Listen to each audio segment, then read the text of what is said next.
Hi, this is Wendy from Sunflower Publishing. Really thrilled today to have a super guest called Toni De Palma, all the way from the States. What time is it with you? About 11 o'clock in the morning, I think. I'm just coming to the end of my day. Anyway, Yes. let me introduce you and then she'll talk. Right. So Toni is a multi-published author of 5 novels. Her first novel, Under the Banyan Tree, was selected as a Kirkus New Voices Pick and a New York Public Library book for the teenage. Toni holds an M.F.A. in writing from Vermont College and is a 2008 recipient of a New Jersey Arts Fellowship in Prose. Toni's writing interests extend to fiction, memoir, plays, and screenplays. And in 2019, Toni directed her first short film, Marty's Calling, adapted from one of her short plays. Apart from telling me all about her backstory and her life and how she got into writing, the book that I'd like to talk to her about is Butterfly Summer. Have you got a book about you? Have you got a book you can hold up and show the cover? Oh, no, I forgot. Don't worry, don't worry. Let me see if I can find one then.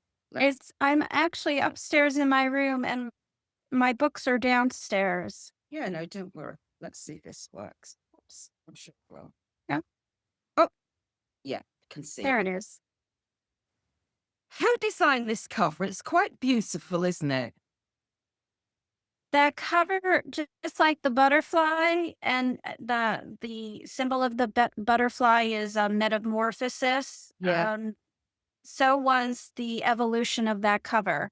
Right. Um, I I went back and forth with my publisher on that, and I love it. It came out beautifully, and people are really responding to it. Yeah.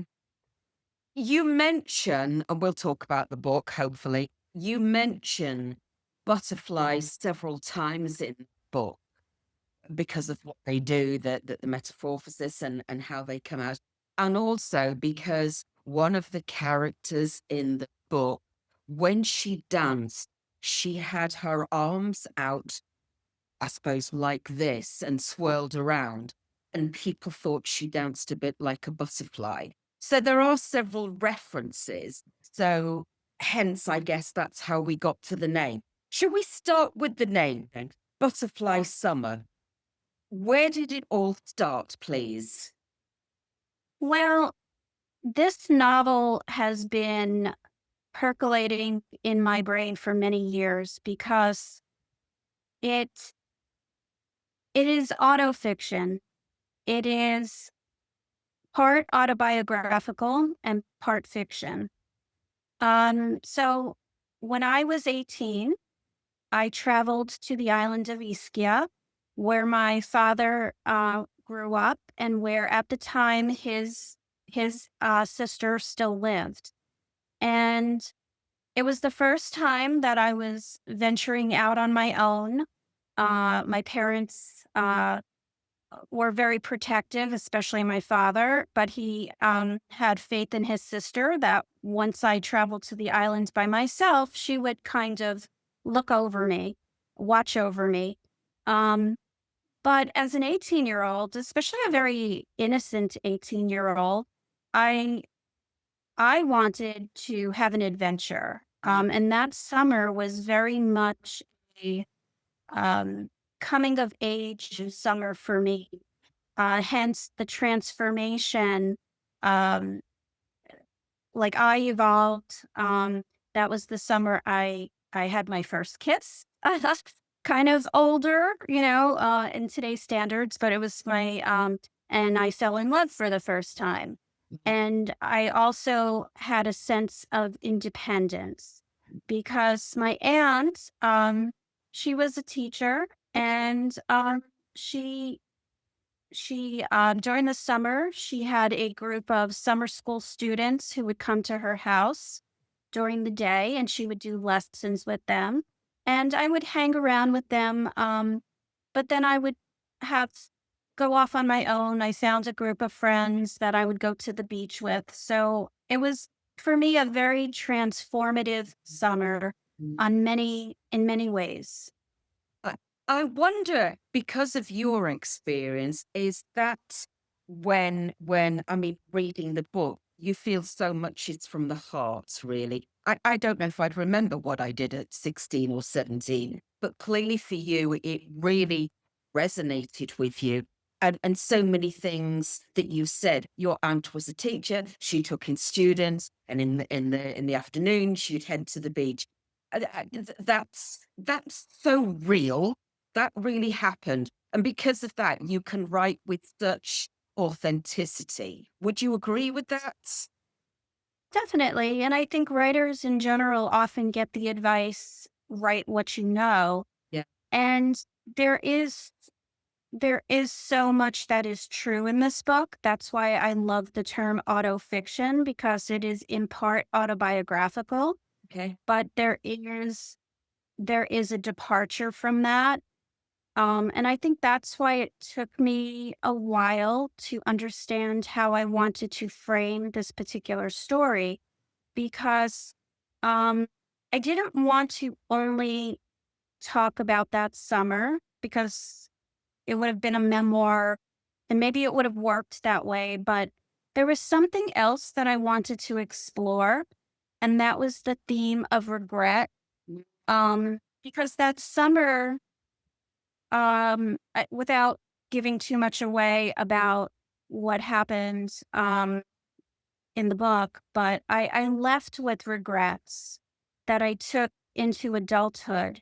Okay. And now that I am no longer 18 and 40 years have 40 years have passed, um, I'm I'm at that stage of my life, that season of my life that I'm kind of doing an accounting of life Yeah. and trying to Self-reflection, I think we call Yes, it. And, yes.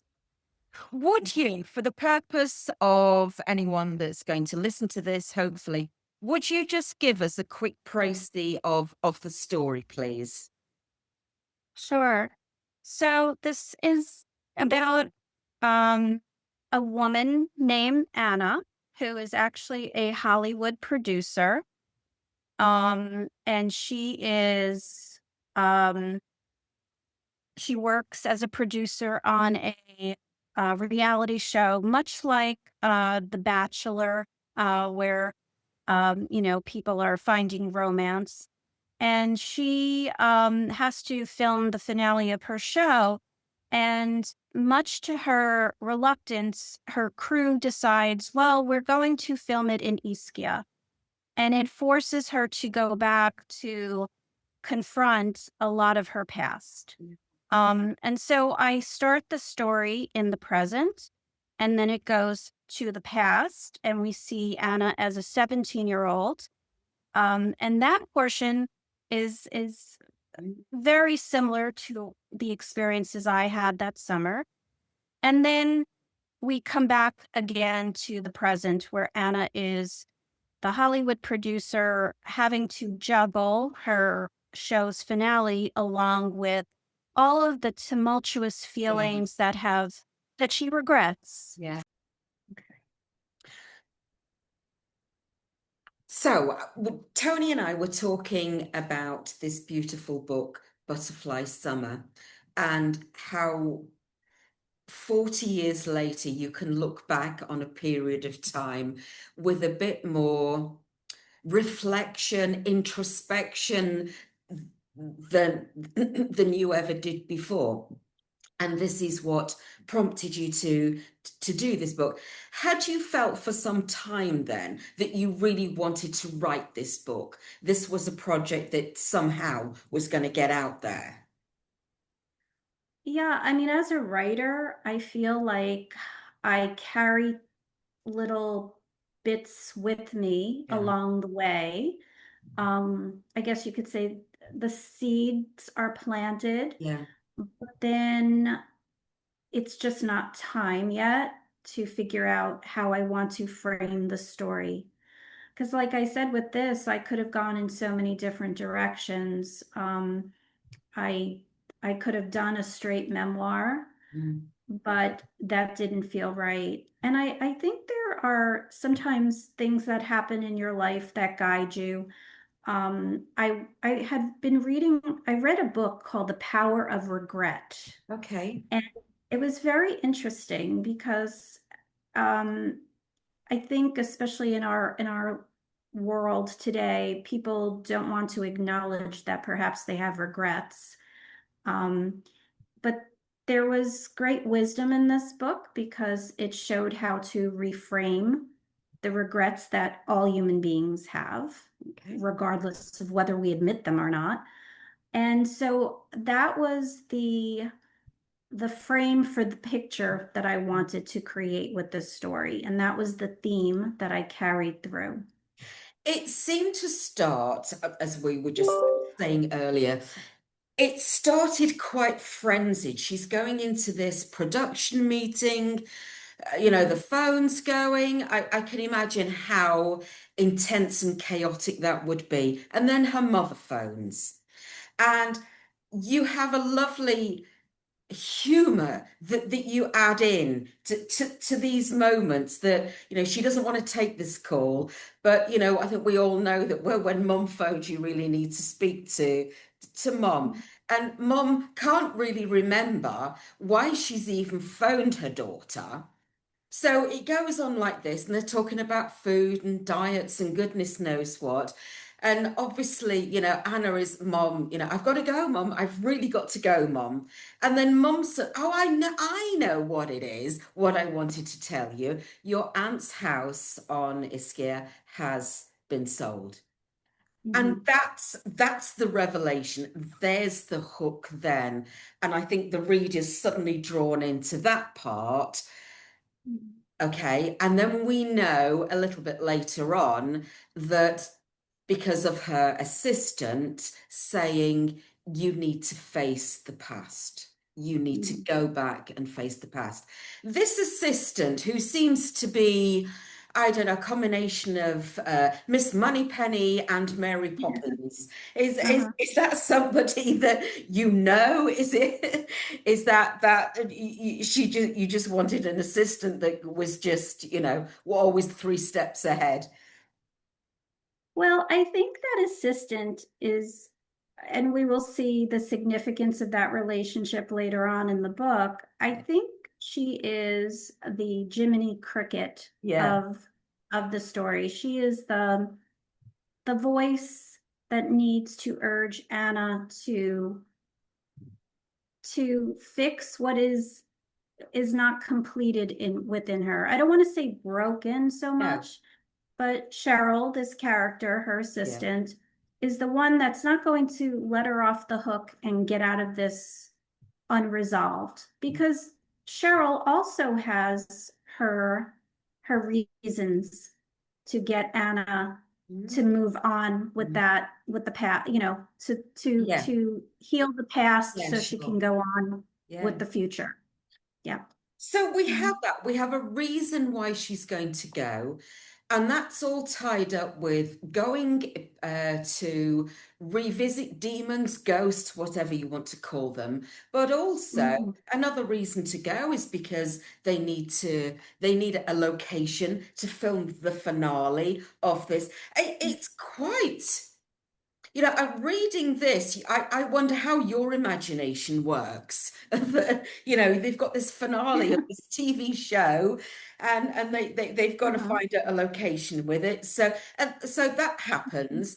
Then the tone really subsides when we go back to 1984, and Anna is 17, and this is where it all started. This is where it all happened. Did you deliberately, subconsciously think, I've got to change the tone now completely into that summer? Was that how did No, that feature in it's your mind? I don't think I did it consciously, but I've worked with writers as a writing coach, and something that I kind of uh, instill in them or remind them is that as a writer, we play with our readers' emotions, Yeah. and it's almost like a symphony, like a conductor conducting a symphony, and there's going to be big crescendos and Yeah. quieter moments, and Right. we're going to bring emotions up and then bring them down. And then you mentioned the humor. Um, I think sometimes I have to write moments of humor to after I've written scenes that are heavier Mm. because it's It I like to takes it explore all takes of it up. Yeah. those Yeah. human Yeah. It all takes of those human emotions. makes it Yeah, work. so it's not something I do consciously. No. Um and It seemed to me with the book that we've got Italy, which is why I'm reading it in the first place, as a book mhm, blogger for books set in Italy. And then we've got a coming of age story. Okay, that's nice.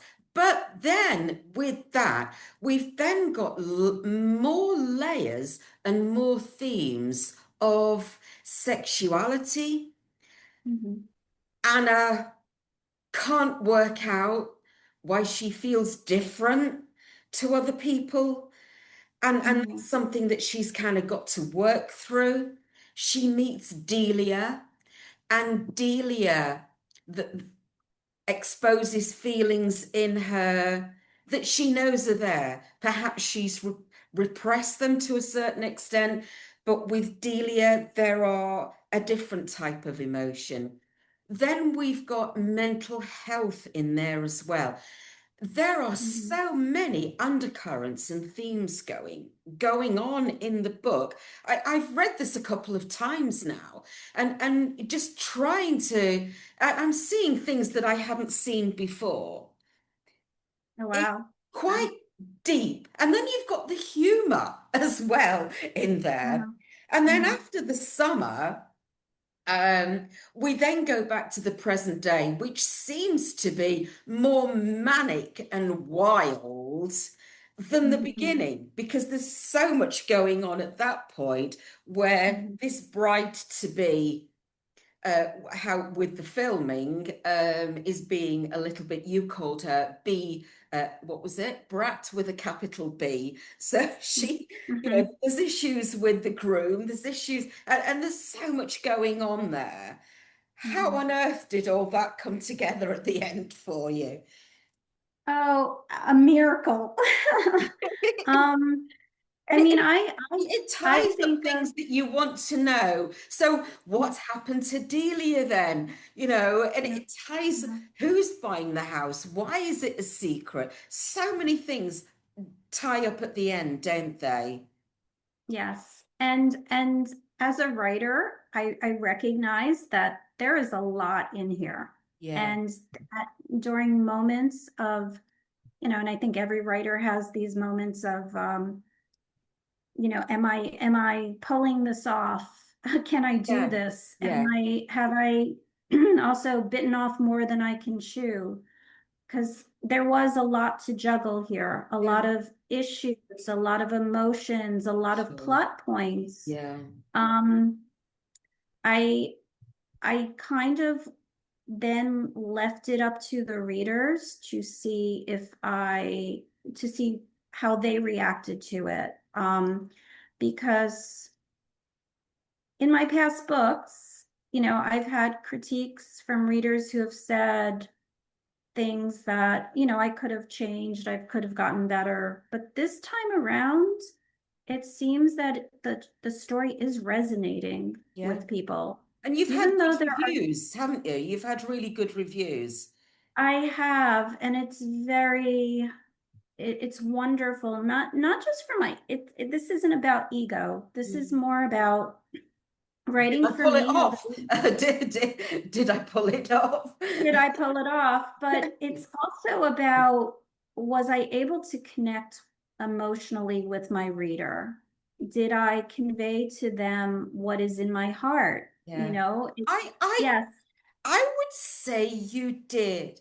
We know that the mental health issues relate to Anna's aunt, and Anna's noticing things about her aunt. But at 17, you're not mentally sufficiently mature enough to sit down with an aunt and say, right, so what's going on then? Have you seen the doctor? It's only Hmm. 40 years later. And there are Hmm. regrets about the aunt. Why didn't she Yes. say something to her parents? Why didn't she do something? And Hmm. there's a lot of guilt in there. And I know because of what you say at the end of the book what Hmm. happened to the aunt. And what happened to the aunt is based on personal experience. And I don't want to give too many spoilers away there, but that is based on. So that's, I think, in my opinion, how you can deal with those mental health issues from Hmm. personal experience. That there's Right. just nothing like it, is there, really? No, and back to your previous question about how there is so much in this book, I think what makes it work, and it goes back to what I was originally saying of how why I got to the point where I was ready to write it. It's because the through line is always the same, regardless of what the circumstantial issues are. Mm. And that through line is always this sense of what do I do with this regret that I have Yeah. for choices that I've made in life. Yeah. So we have Anna regrets how she treated Delia. Anna regrets how she couldn't have done more for her aunt. Mm. Anna regrets um, probably even her choice. Well, I do talk about this, her choice of profession that Anna really wanted to be, a writer, an artist, someone who's creating true beauty. And Yeah. she ends up being the producer of a reality show, Yeah. and she is the victim of her own success. Yeah. So she kind of regrets that, kind of taking the easy road in her career. Um, it's so I think that is why it works, Yeah. because as I wrote this, I always kept that central emotional through line throughout all of it. Because people will say, well, what's your story about? Mm. Because they want to know what the pitch is, Sure. What genre would you say it was, Tony? Where would you put that? I would put it in the loosest of terms, realistic fiction. Realistic. I was Um, thinking of sort of contemporary fiction coming of age. I always have it in my mind, what genre am I reading? Because when I start mhm, to promote books, I want to tell people, well, if you like, coming of age stories, this is for you. If you like historical mhm, ones, this is coming for mhm, you. Uh, uh, mhm. this is a book for you. Um, okay. I think even as adults, we're always coming of age, you know. I mean, my Go my with my that. master's degree is in writing for children and young adults. And my Right. first book was a young adult novel, a coming of age. So Right. I'm definitely attracted to that theme, but even as at my age, I still feel like I Yeah. am coming of age. Yeah. I mean, I always try and look for something that's been around a while that possibly has comparisons. And some of my research sort of picked up Catcher in the Rye, a coming of Mm, age, and there were issues and mm, isolation and again sexuality in there and mm, dealing with adolescent feelings. So I'm not saying it's like that, but sometimes mm, people like, well, if you like that book, you might like this book. The other thing mm, I was going to say is that we have this main character, and there's not that many characters in the story anyway, but we have Anna, who has an unrequited love story. Um, and when she's advising the bride to be at the end, she's giving her all this spiel about, well, love and it lasts forever. And she says, I can't remember where I got that bit from. It might have been opera, it might have been somebody else. And that's funny because it can't come from her personal experience. She hasn't got that experience of being successful in love. And Yeah. you actually say, I think I got that quote from Opera. I think Opera might have said something like that. And that's quite a nice little bit of humor, I thought, to add that in. Hmm. Something else that, and I'm going to read this out because this is lovely. Your humor in the book, we would probably say it's quite a dry sense of humor. I mean, I did use examples of it in the review.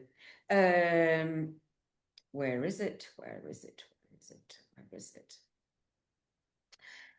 Towards the end, Anna has a meeting with her lawyer, who is Signora Pisani, and she's making decisions about what to do with her aunt's house. Hmm. Signora Pisani arches his left brow and regards me, you know what I'm going to say, regards me critically. Have you spoken to your mother about this? And then you go on to say, in any other part of the world, no lawyer would ever ask a client if they first conferred with their mother before making a business decision. But in Italy, as we know, where mothers rate in importance one step below Jesus and one step above pizza, I'm not surprised by his question. That says everything. That says how things are done in Italy. That says mums in Italy, mothers in Italy, grandmothers in Italy are, have the final say. That is a beautiful, lovely bit of humor. I mean, she can't believe that he's saying, I'm 50 something now. You'd think I'd want to ask my mother. She's not going to do that. So I thought the humor was lovely. And I also thought, in the middle of all these themes that we have, really hardcore themes, your description of the island, your description of the piazza, your description of the Corso where the shops, that's really beautifully done. I think if you don't know Italy and you read that, you would imagine, yeah, it's going to look like that. How did you balance putting description in the book? Did you have too much, not enough, or were you happy with the descriptions that you used? Um, I I'm delighted. People seem to really be they're responding a lot to the descriptions, and Ischia is. mm, mm, I always say that Italy is my heart Yeah, and America is my head. right. Um, and I'm actually applying. I've applied for my dual citizenship. But the first time I traveled to Ischia, I was 3 years old. And I've been really fortunate over the years to go to that island, and it was where I learned to swim for the first time. And so those descriptions, they're evocative to Mm, the reader, but they are really a love letter to Ischia, to mm. the island where my ancestors are from, and I still feel like A I connection. belong there. I Yeah, think my that's connection. why it's why I think that just coming back to the authenticity of any book set in Italy. I mean, I live here. I'm not exactly fluent in Italian, but because I live here and I understand the culture, I do look for that in a book, and it's there. I mean, it's just there in droves. Mm, With your mm. book. Can we just go back then to where the writing started? Talk me through a brief resume of how you got going with writing. Well, I've always been a very observant child. Um, in fact, to talk to people, I'm more of an introvert than an extrovert. Um, so I think that's where I was just born a writer, born an observer. One of my early memories was in Italy when my parents, my aunt would go for the afternoon nap after dinner. And I was not, I was, a little hyperactive as a kid, and I was not one for napping in the middle of the day. So the house would get very quiet. They would all be napping.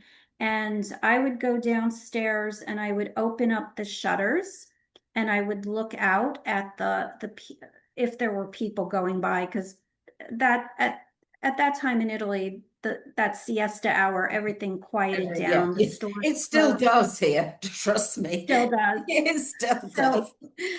but I remember just looking to see like a passing car, or I don't know, just observe the world. So I think I've always been taking notes in my head about the world and about people.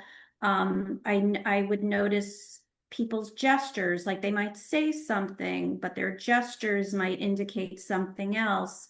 It's just always been a part of me. And beside being a writer, I was a social worker. So, and I studied psychology. So it's just always my interest. I'm very intrigued by people, Right. and that's why what I write, I even though there is a plot in my book, it's about people Yeah. and how they interact. And how did you go from an interest in writing to being a successful author as you are today? How did you find a publisher? How did that work? Oh, it's been I've been doing this for over 30 years. Like I said, I think I always wanted to be a writer, but growing up in the household where I grew up, saying to my parents, I want to be a writer, I think they would have looked at me like I was crazy. Um, so I became a social worker, but I part of being a social worker was writing social Mhm. histories Yeah. where I had to interview Right. people and Yeah. essentially write their stories. And I remember one of my secretaries, uh, this was the time before we had laptops of our own. I would give her handwritten social history and then she would type it up. And she handed it back to me for me to sign. And she was crying. I said, "What's the matter?" She goes, "This is beautiful." And I realized, I think I've got something here. I think I have this ability to encapsulate people's stories, um, convey them in a way that makes a reader feel something. Yeah. And then I did make the jump to I got my MFA Mhm. when I was in my 30s, when I was a young mom. And that took a lot of sacrifice because I was living in New Jersey. The program was in Vermont. And over the course of 2.5 years, I had to go there 5 different times for a week at a time. So it was a lot of juggling between Yeah. work and household and raising a child. But it was just something I've been It's driven to there. do. Yeah. It's there. It's just there. And sometimes I say to myself, why am I doing this? Well, you're very You good know, at because it. You're obviously well, very good at it. I think, I think at first I thought, oh, a coming of age story, would that really hold my interest? I mean, you can imagine there's so many writers that do the historical fiction and they're very heavy going, heavy duty ones, written in the 18th century. And I thought, oh, coming of age story. Yeah, why not? Let's give that a whirl. And I was quite blown away by it, by how much you could put into this story, how you could tie it all up at the end, um, with some really, really beautiful messages. One of the things, it was, oh, I've just written down, thought-provoking. When you stand in an art gallery and you look at a piece of art, we all do, and you just stand there for ages and ages and you're seeing different things. And I think a book is like that sometimes, really. If a piece of art or a book is thought-provoking, it's really making you reassess your own life and think about things. And you do, I think I have with your book, like you say, looking back onto how we felt at 17. One of the things that you say in the book, and I quote, love is the only reason to live. Without it, there is no survival. Do you believe that? I do, and you're gonna make me cry. Um, I thought that was quite beautiful. I finished my review. I usually finish with a quote that I feel is relevant, but I couldn't really find a quote that was going to deal with all the themes in your book. And I thought, you know yeah, what? I'm going to finish my review with mm, that. So yeah. tell me about that. Um, I I don't want to make you cry, by the way. That's okay. I No, don't want to make you emotional. it's touching something because this summer I just lost my dog. Right. Oh, I'm So so it sorry. that's okay. I mean, well, it's a human Yeah, experience, I know. I know. and I think yes, like as I've said, I've come to a part of my life where I'm really reflecting on what's important and even why I write.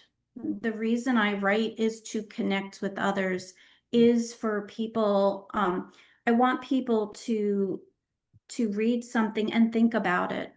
This is a collaborative process. We're in this human experience together. So if I can create something, a little story that makes a person can take and feel something, then I've done my job. And Yeah. You pulled I it off. agree. You pulled Thank it you. off. Thank So you. yeah, I think you did.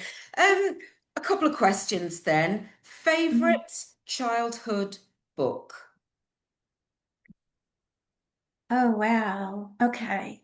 So when I was in the fourth grade, I remember reading Ramona the Brave Oh, by wow. by Beverly Cleary. I remember the moment when I was reading it saying, I want to be like her, Beverly Cleary, not Ramona, but Beverly Cleary, because I want to write books that make a child feel safe. Because that's what, when I read Ramona, I felt safe. I felt understood. I felt heard. Mm, So she was, yeah, she was my hero as my literary hero as a child. okay. Another question for you. Do you use people you know and put them in your books? Would your friends or family ever recognize themselves in a book or not? Oh, I don't believe in fiction. I I believe I believe in carefully lying. That's a nice Um, expression. yeah, yeah, no, there's again, writers write what they know and who they Yeah. know. And my Yeah. mother, before you were talking about Anna's relationship with her mother, and I had a laugh because that's me and my mom. Yeah. So, Yeah. yeah. No, I thought there were some really beautiful touches. What's next on the horizon for you, Toni? What's the next book? What's the next project? Well, I started I started a new novel, um, and I'm kind of limping along with that. But I don't know if that's going to be the one. Okay. I have plenty of projects that I've written many drafts of and then end up in a drawer. Um, so I have some screenplays. Yeah, I think that's also, you mentioned about the beginning of the book and how there was so much frantic happenings. When I wrote that first chapter, especially, I think I saw it as a movie in my head. Well, I So, was just going to say that. I was just going to say I could really see this as a Netflix one. I really could. Because I was going to say Who on earth, and I'm sure every writer secretly has the answer to this, who would play Anna? Who would you Oh, have I in know. your mind? Well, you know who I thought? Go on. I actually reached out to her. I thought Rosie O'Donnell would be a really interesting person to play her. Um, I've actually written, directed, and Yeah, produced a yeah, short film. yeah. And I love the casting process, Right, and sometimes an actor will come and audition, and you're like, oh, I never considered this person as the type I had in mind, but they bring something unique and different to the part. right. And I just thought Rosie could bring a lot of humor, Mm. um, and a lot of heart to it. So, yeah. Do you have Maybe. anybody in mind? I don't know. It's a difficult one, isn't it, really? The nice thing about a book is that the characters are, once you're, as you're reading it, the characters are in your imagination. And I think, we've all done this. You've read the book and then you watch the film and you're usually quite disappointed because that's not how you imagined the main character to be. So I mean, Right. not that I know anything about making films, I don't. But, you'd really, really want some careful casting, wouldn't you? Mm, Because of the subject matter as well. hmm And the subject matter, the sexuality thing, that was just writing about that, especially in Italy, then, somebody hmm 17. I mean, hmm thank goodness, life in Italy, it's a bit more liberal now. But, then, hmm all those years ago, that would have been quite a difficult subject to broach, wouldn't it, really? Um, Yeah. Mm. And I think that's something that I touch upon in the book, how things are more open in Italy now. People yeah, are, yeah. And more good. accepting. Absolutely. What a difference 40 years can make. Sure, sure. Yeah. So what I'm going to do is I will send you my review probably tomorrow.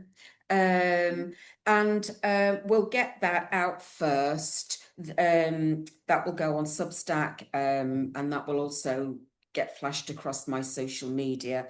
And then with the interview, I'll turn part of it into a podcast. So the audio will go on Substack, and then the rest will go to my YouTube channel and on my website. So, and I know that it's got to a point now, which is nice, that people contact me and say, Wendy, on your recommendation, I've bought this book to read. So, every little helps. It really does. I I really appreciate it. Thank you Well, so much. it's a really beautiful book. Um, you're probably not an author that we have heard about too much in the UK.